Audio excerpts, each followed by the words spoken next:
Are you thinking about putting an RV out on some property and putting it under an RV cover? You'll need a septic tank. Let me show you how to do it.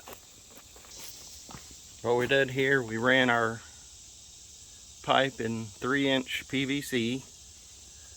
We ran it over, and then we put a 3-inch PVC pipe elbow going down there with a vent.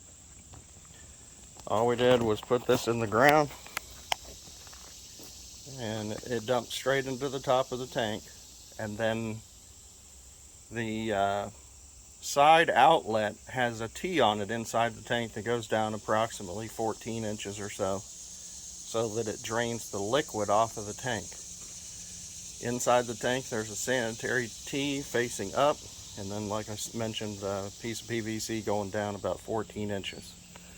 So it just lets water out and the solids go to the bottom and any scum goes to the top. Then we flow downhill here, and our drain field is made up of the perforated pipe, the French drain material that they sell at Home Depot. It simply goes into this. I have 30 feet going that way, and then I did another 30 feet underneath and just capped it underneath for more area for the water to soak up into. I did put some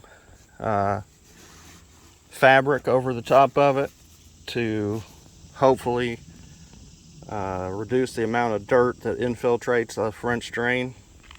And you can see how it goes over there. And that's it. And it works really well. If you have any questions, please leave them in the comments.